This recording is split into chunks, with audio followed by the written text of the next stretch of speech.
안녕하세요. 앞으로 12주 동안 고전의 바다에서 꿈을 낚는 아이들을 함께 공부할 권경자 교수입니다. 여러분들 만나서 매우 반갑습니다. 자, 여기 제가 고전의 바다라고 얘기를 했는데 여러분들 아마 부모님이나 그리고 선생님들로부터 고전을 읽어야 된다라는 얘기를 들어본 적이 있을 거예요. 하지만 우리는 고전하면은 너무 어려운 책이 아닐까라는 그러한 어떤 걱정부터 앞서기도 합니다. 왜냐하면 오래전 이야기가 담겨져 있고 언어도 쉽지가 않아요. 그러면 이 고전이란 도대체 무엇이길래 선생님이나 그리고 사회에서나 또 부모님들도 고전을 읽어라라고 이야기를 하는 걸까요? 이 고자는요, 옛고자입니다. 옛날, 옛것, 선조를 의미하고요.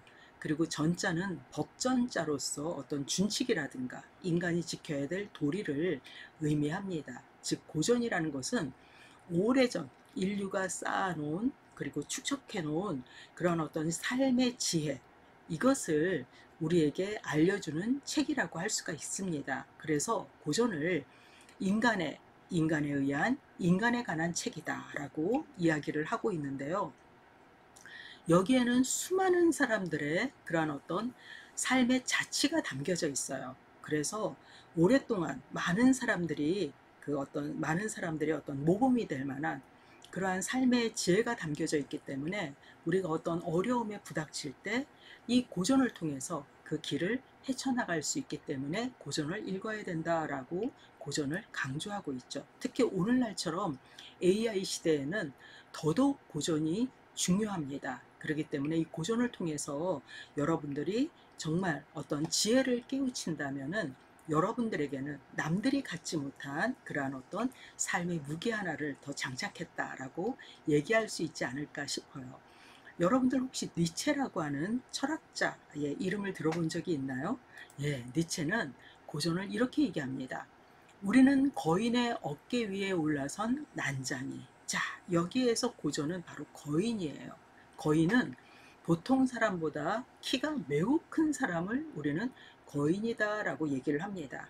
그 어깨 위에 난장이가 올라선다면 거인이 클까요? 난장이가 클까요? 네, 난장이가 훨씬 큽니다. 어깨 위에 올라섰기 때문에. 그러면은 이 거인보다 그 어깨 위에 올라선 난장이가 더 멀리 볼 수 있고요. 더 넓게 볼 수가 있고, 그리고 더 깊이 있게 어떻죠? 삶을 관조할 수가 있어요. 그렇기 때문에 이 고전이라는 것은 우리에게 얼마나 중요한지를 알려주는 그러한 내용이 아닐까라는 생각이 듭니다. 자, 고전은 굉장히 많습니다. 동양과 서양 해서요, 수많은 고전이 있어요. 그런데 그 고전 중에서 우리가 앞으로 공부할 책은 성악지묘라는 책인데 이것은 나중에 다시 설명하도록 하겠습니다. 그래서 그 중에서 고전 중에서도 성악지묘라는 책을 통해서 여러분들은 앞으로 어떻게 살아야 될 것인가, 자신의 어떤 인생 계획을 할 수 있다면, 그리고 그것을 실천할 수 있다면 여러분들의 삶은 성공적인 그러한 삶이 되지 않을까라는 생각이 듭니다. 자, 오늘은요, 그 고전의 바다에서 꿈을 낚는 아이들의 어떤 서론격에 속하는 그러한 내용을 여러분들에게 말씀드리도록 하겠습니다. 자, 많은 사람들이 행복하고 싶다라고 얘기를 합니다. 그러면은 우리는 무엇을 행복이라고 할까요? 그리고 여러분들은 어떤 때 행복을 느끼나요? 행복이라는 것을 학생들에게 물어봤더니 만족하는 것이다. 걱정이 없는 것이다. 풍족한 것, 건강한 것, 마음대로 행하는 것. 이렇게 이야기를 하고 있습니다. 그렇죠. 걱정이 없을 때 우리는 행복해요. 내가 용돈을 두둑이 받으면 행복합니다. 또 아프지 않아도 행복해요. 그래서 우리는 모든 사람들이 추구하는 것이 바로 행복이다라고 할 수가 있는데요. 그러면 행복하기 위해서는 어떻게 해야 될 것인가를 물어보니 열심히 공부한다, 돈을 많이 번다, 가지고 싶은 것을 갖는다, 하고 싶은 일을 한다, 여행을 한다, 친구들과 어울린다라는 그러한 대답이 나왔습니다. 자, 이렇게 우리는 이제 행복하기 위한 방법도 여러분들 나름대로 알고 있어요. 그리고 행복이 무엇인지, 이렇게 알고 있는데 나태주 선생님께서는 행복에 대해서 이렇게 시를 썼습니다. 저녁 때 돌아갈 집이 있다는 것, 힘들 때 마음속으로 생각할 사람이 있다는 것, 외로울 때 혼자 부를 노래가 있다는 것. 이거 모든 사람들에게 주어진 거 아닐까요? 저녁에 돌아갈 집 대부분의 사람들은 다 있습니다.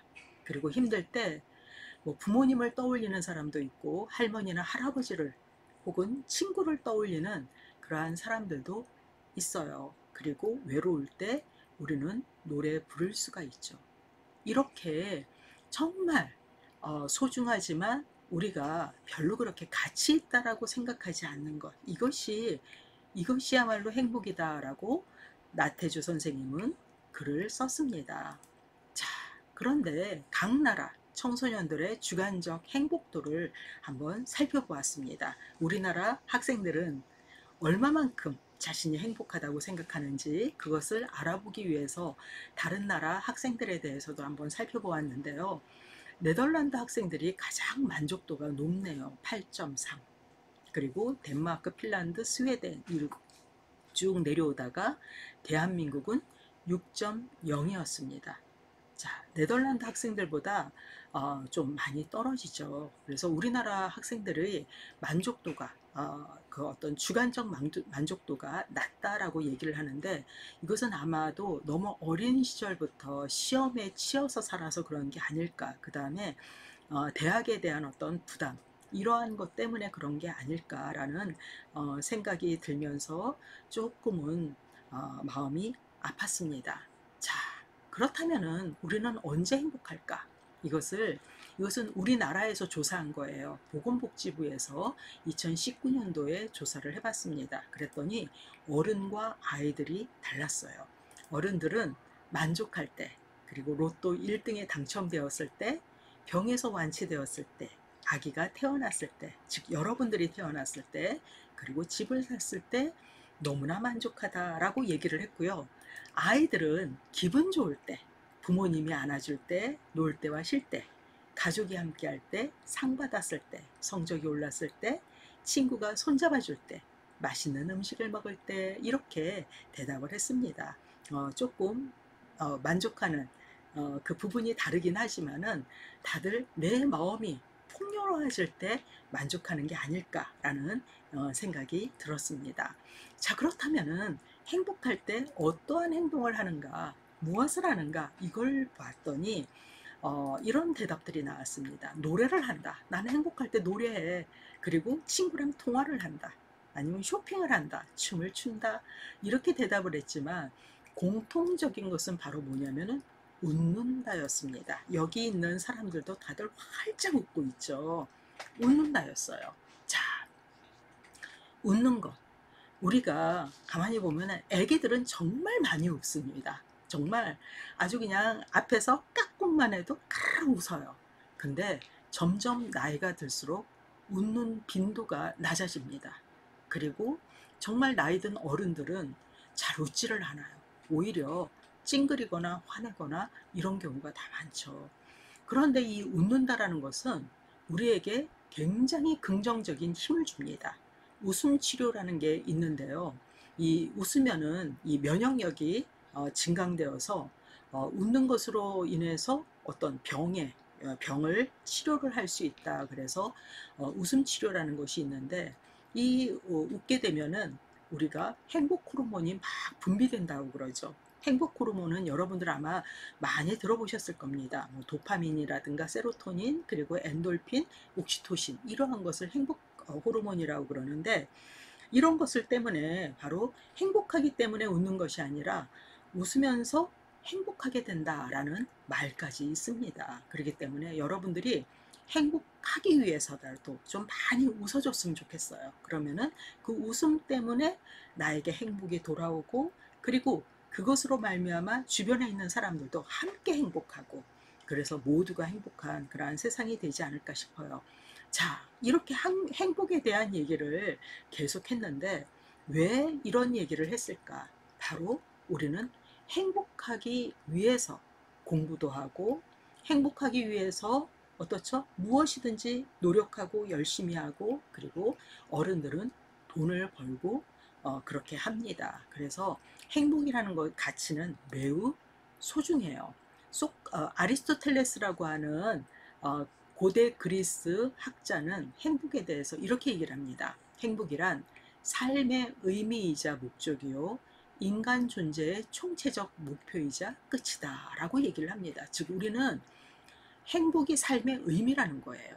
여러분들이 뭔가를 열심히 한다면 그것을 통해서 우리는 행복하고 싶어 해요. 그래서 인간 존재의 총체적 목적이자 목표이자 끝이다라고 이야기를 하는가 하면, 서은국 선생님은 행복의 기원에서 행복은 진화의 산물이며 동시에 뇌의 작용과 경험이다라고 이야기를 하고 있습니다. 즉 인간은 오랜 세월에 거쳐서 진화를 해왔는데, 이것을 통해서 우리는 행복이라는 것을 스스로에게 이렇게 이제 행복한 삶을 위해서 산다라는 것이죠. 그렇기 때문에 행복하기 위해서는 어떻게 해야 될 것인가? 바로 이것이 우리 12강 수업의 그런 어떤 큰 주제가 아닐까라는 생각이 듭니다. 그래서 이 고전을 통해서, 특히 성악지교를 통해서 여러분들이 모두 다 행복한 여러분들이 되었으면 하는 그러한 바람입니다.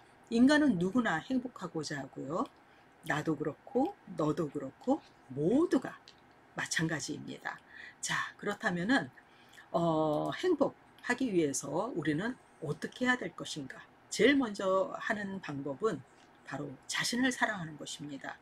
많은 사람들이 자신을 사랑하지 못하는 경우가 많습니다. 아유, 내가 저걸 어떻게 해? 아유, 나는 못해. 뭐 이러면서 하기도 전에 자신을 비하하는 그러한 사람들도 있거든요. 근데 먼저 자신을 사랑해 주세요. 그래야 다른 사람들도 나를 사랑해 줍니다. 그 다음에 자주 감사하는 거 매우 중요합니다. 내가 다른 사람에게 감사할 때, 아니면 어떠한 현상에 대해서 감사할 때 그 감사는 다시 나에게로 돌아와요. 그리고 자주 웃기. 아까 웃음의 힘에 대해서 말씀드렸죠. 그래서 자주 웃기. 그 다음에 긍정적인 경험을 기록하기. 기록하기는 나의 어떤 지나간 삶에 대한 기록이잖아요. 그것을 통해서 나에게 더 힘을 줍니다. 그렇기 때문에 여러분들이 매일매일 긍정적인 경험을 기록하는 그러한 습관을 가진다면 여러분들이 행복할 수 있는 그러한 어떤 방법이 되지 않을까 싶습니다. 그 다음에 시간 관리 잘하기. 이거 굉장히 중요한데요. 우리는 누구에게나 하루 24시간이라는 선물이 주어집니다. 근데 어떤 사람은 이것을 알차게 써서 나중에 자신이 꿈꾸던 그 목표에 도달한 그러한 사람이 있는가 하면, 어떤 사람은 조금 있다가 이렇게 미루다가 결국은 아무것도 하지 못하고 지나간 시간을 후회하는 사람들도 많이 있습니다. 그렇기 때문에 여러분들이 시간 관리를 잘하는 것은 매우 중요하죠. 그 다음에 마음 비우기입니다. 마음을 비운다라는 것은 명상을 한다거나 이것을 통해서 자신과 마주하는 거예요. 그리고 행복한 사람과 함께하고 행복한 말 전하기, 이것이 우리를 행복하게 하기 위한 그러한 어떤 방법이다라고 이야기할 수가 있겠습니다. 자, 그런데 이 행복의 주체는 누군가? 바로 나입니다. 나가 행복할 때 너도 행복할 수가 있고 모두가 행복할 수 있어요. 다른 사람은 다 행복한데 내가 불행하다면 그거는 그렇죠. 나하고 좀 상관이 없죠. 그렇기 때문에 나가 매우 중요합니다. 내가 행복해야 돼요. 근데 나라고 하는 존재는 어떻게 이루어져 있느냐? 바로 몸과 마음으로 이루어져 있습니다. 몸은 물질이죠. 그래서 태어나는 순간부터 점점 성장해서 나중에는 이제 또 늙어가는, 그리고 죽음을 맞이하는 이런 생로병사라고 하는 과정을 거치는 그러한 몸이 보여지는 나의 어떤 물질인 그러한 나입니다. 이 몸이라는 말은 모으다라는 말에서 나왔습니다. 그래서 모아서 모든 물질들이 모여져서 내가 되었어요. 그런데 나는 몸으로만 이루어져 있지 않습니다. 바로 마음이 있습니다. 이 몸은요, 거울을 통해서 내가 어떻게 생겼는지를 마주할 수가 있습니다. 물론 거울이 없다 하더라도 얼굴 외에 이제 자신의 어떤 앞모습은 볼 수가 있죠. 근데 거울을 통해서 나의 전체를 다 볼 수가 있어요. 근데 마음은 보지 못하는 경우가 더 많습니다. 마음은 그러면 어떠한 말에서 나왔느냐? 맞음이라는 말에서 나왔는데 요것은 2강에서 좀 더 구체적으로 설명하도록 하겠습니다. 자, 이 마음은 볼 수가 없기 때문에 우리가 그런 말을 하죠. 내 마음 나도 몰라. 그리고 10길 물속은 알아도 한 길 사람 속은 모른다 라고 하면서 마음은 보이지가 않기 때문에 그것이 예쁜 모양인지 삐뚤어진 모습인지 아니면 교묘한 모습인지를 알 수가 없어요. 그래서 이 마음을 들여다보기 위해서는 우리는 어떻게 해야 될까? 바로 마음을 들여다보기 위해서는 우리의 모습을 보기 위해서 거울을 보듯이 마음을 들여다보기 위해서는 성찰을 해야 됩니다. 성찰이라는 말은 살피다, 깨닫다 라고 하는 의미를 가진 성과 그리고 살피다, 알다라는 의미를 가진 찰로 구성이 되어 있어요. 즉 이것은 나의 내면과의 만남입니다. 나의 내면을 살피는 거예요. 내가 어떠한 마음을 가지고 있는지 나의 내면을 끄집어내서 살펴보는 것을 성찰이라고 해요. 요즘은 메타인지라는 말을 많이 쓰고 있습니다. 메타인지라는 말은 자신의 어떤 그 능력을 자신이 객관적으로 살펴보는 거예요. 스스로 자신의 어떤 생각이란 평가, 이것을 생각하는 능력을 메타인지라고 하거든요. 그래서 능력과 한계를 파악하고 그만큼 시간과 노력을 적절하게 하는 능력을 메타인지라고 하는데 요즘 이제 메타인지가 부족하다 뭐 이런 얘기를 자주 하는데 그것은 자신을 제대로 모르는 사람들을 그렇게 이야기를 하고 있습니다. 그래서 이 마음 들여다보기 이것을 통해서 진정한 나를 만날 수가 있습니다. 바로 그것을 우리는 수기라고 해요. 수는 닦다라는 의미를 가졌고요. 그리고 기는 나입니다. 그래서 수기는 뭐냐? 나를 닦는다 라는 의미인데 이것은 몸과 마음을 함께 닦는 거예요. 몸을 닦는 것은 쉽죠. 이것은 뭐 물로 씻으면 되니까. 하지만 마음을 닦는 것은 나의 마음을 비우고 나의 마음과 마주하고 그리고 정말 나의 부족한 면, 부끄러운 면까지도 끄집어내서 그걸 마주하는 것이 바로 마음을 닦는 것이죠. 그래서 이 수기, 이것을 위해서 우리가 읽어야 될 여러분들과 함께 봐야 될 책이 바로 성악지묘라고 하는 책입니다. 이 책을 통해서 나를 알고 나를 바르게 하여 나뿐만 아니라 모두를 행복하게 하기 위한 방법을 터득한다면 그보다 좋을 수가 없겠죠. 근데 이 한자가 참 어렵게 되어 있어요. 그렇죠? 이 성자는 성인 성자입니다. 우리가 뭐 인류의 4대 성인 할 때 그 성자예요. 거룩하다, 성스럽다. 뭐 이러한 의미를 가졌고요. 명사로는 성인, 그 다음에 임금, 천자를 의미하는 그러한 어떤 글자이기도 합니다. 학은 배울 학자죠. 집은 모으다. 그리고 요는 요점이에요. 즉 이것은 뭐냐면은 그 임금과 천자가 배워야 할 그러한 어떤 내용들의 요점을 뽑아서 만든 책이다라는 뜻입니다. 좀 말이 어렵죠. 그래서 이것은 율곡 선생님이 쓴 책인데요. 바로 그 당시에 율곡 선생님이 이 책을 쓸 당시의 임금은 선조였습니다.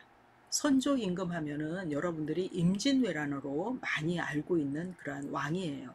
그래서 그 임금에게 바치기 위해서 성악지묘라고 하는 책을 썼어요. 썼다기보다는 많은 그러니까 이제 고전에서 모아서 모아놓은 그래서 이것을 갖다가 이 책을 바쳤는데 이것을 오늘날은 임금이 없잖아요. 그렇기 때문에 리더가 될 사람 그리고 여러분들처럼 잘하는 청소년이 이 책을 읽는다면은 훨씬 더 인생을 깊이 있게 그리고 올바른 사람으로 이 인생을 살아갈 수 있지 않을까라고 하는 그러한 생각이 들어서 여러분들과 함께 이번에 한번 같이 공부를 해보려고 합니다. 자, 성악지교라고 하는 책은 이렇게 생겼습니다. 너무 보기만 해도 어렵죠. 한자로 되어 있기 때문에. 근데 여러분들하고는 한자로 공부하는 것이 아니라 한글로 공부할 겁니다. 그리고 오늘날에는 이것을 읽기 편안하게 한글로 번역된 책들도 많이 있습니다. 자, 성악지변은요, 유일곡 선생님이 쓰셨다라고 말씀을 드렸는데, 유일곡은 이의 호입니다. 그리고 율곡 선생님의 이름은 이예요. 성은 이씨고요. 이름은 이입니다. 1536년에 태어나서 1584년까지 48년간 조선 중기에 살았던 그러한 위대한 학자이면서 정치가죠. 이분은 유교적 정치 이상을 실현하기 위해서 편집한 이 그 성악지별을 그것을 위해서 편집을 했습니다. 그래서 이것은 제왕학의 교과서다라고 이야기를 할 수가 있어요. 제왕학의 교과서. 그러면 이거는 임금들이 읽어야 될 책 아닌가요? 라고 여러분들은 질문을 할 수가 있습니다. 맞아요. 근데 오늘날 임금이 있나요? 오늘날 없습니다. 예전에는 임금은 태어나는 존재죠. 그래서 한 번 임금이 되면은 돌아가실 때까지 나라를 통치했습니다. 그렇기 때문에 그 임금이 매우 중요했어요. 오늘날도 마찬가지입니다. 오늘날은 각 부분에 리더가 있죠. 나라에는 대통령이 있고, 그리고 기업에는 이 어떤 대표이사, 그 다음에 뭐 어쨌든 대표, 소장, 원장, 이렇게 리더들이 각 부분에서 수많은 리더들이 있습니다.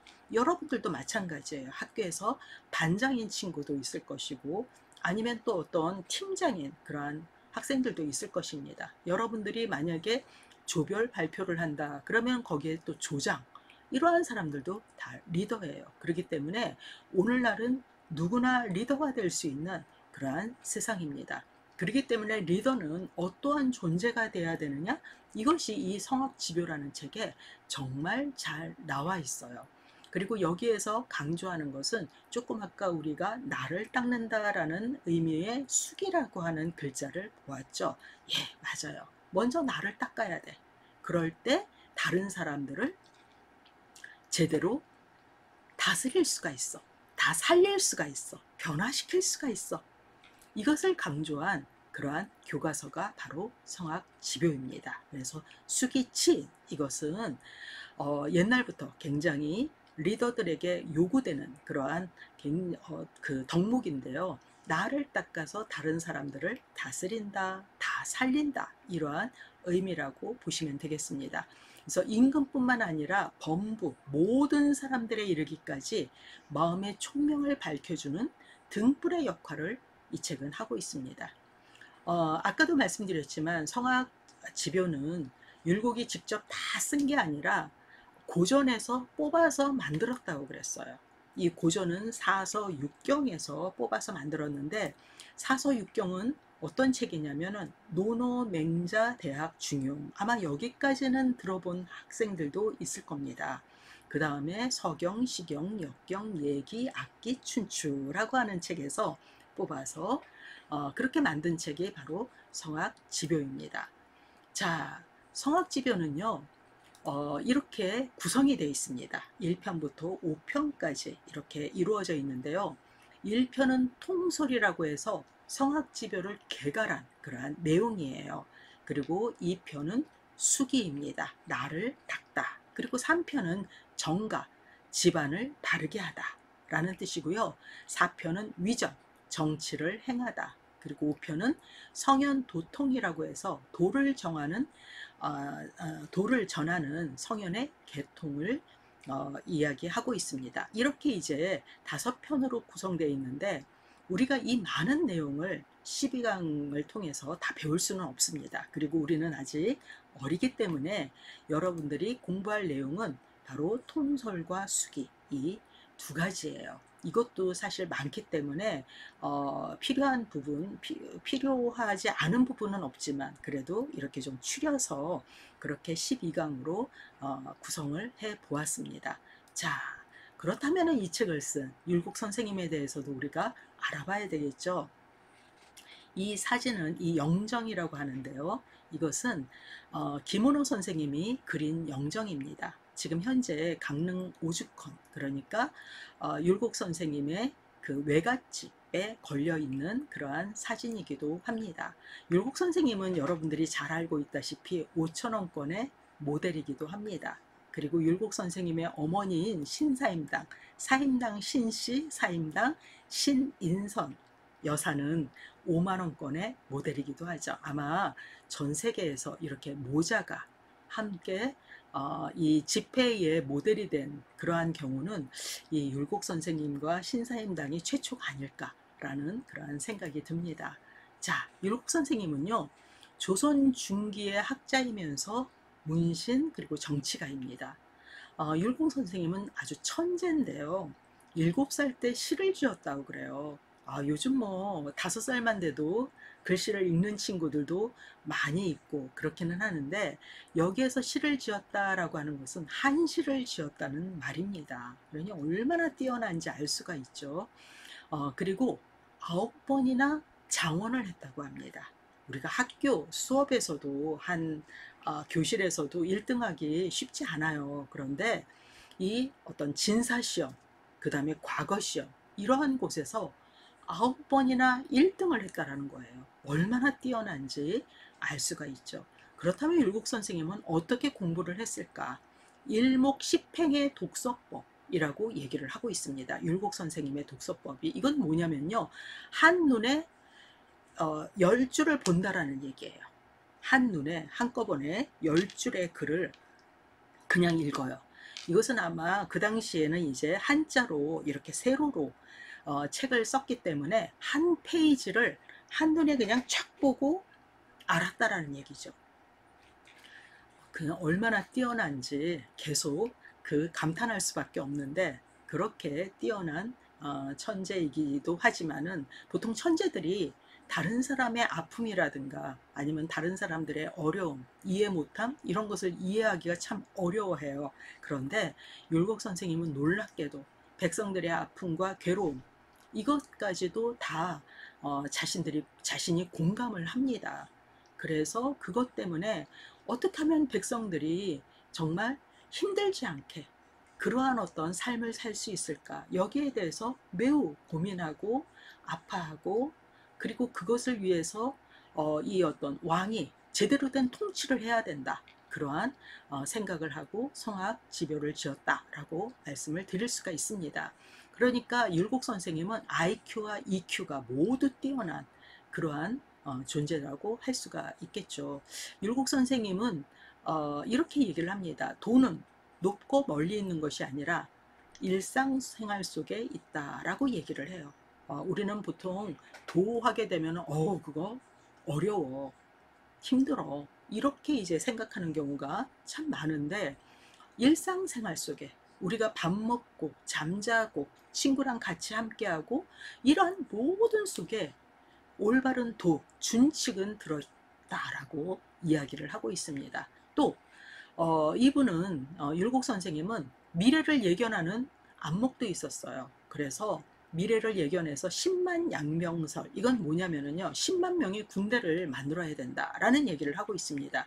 그 당시에 일본이 계속 그 어떤 해변가라든가 이런 데를 자주 이제 침략을 하고 그랬거든요. 그래서 필시 이 일본이 언젠가는 그 막강한 힘을 가지고 우리나라를 쳐들어올 수도 있다. 그렇기 때문에 10만 명의 그런 어떤 군대를 만들어야 된다라는 그러한 어떤 것을 왕에게 이야기하기도 합니다. 하지만 듣지를 않죠. 그래서 이미 이것을 미래를 예견하고 이러한 얘기를 했지만, 임진왜란은 1592년에 일어나고 7년 동안 우리나라는 쑥대밭이 되고 맙니다. 그래서 굉장히 어떤 똑똑하기만 한 것이 아니라, 천재이기만 한 것이 아니라, 나라를 생각하고 이 백성들을 생각하고, 그래서 왕이 어떠한 통치를 해야 되는지 거기에 대해서 굉장히 고민한 그러한 분이 율곡 선생님이다, 이렇게 여러분들이 알아두시면 되겠습니다.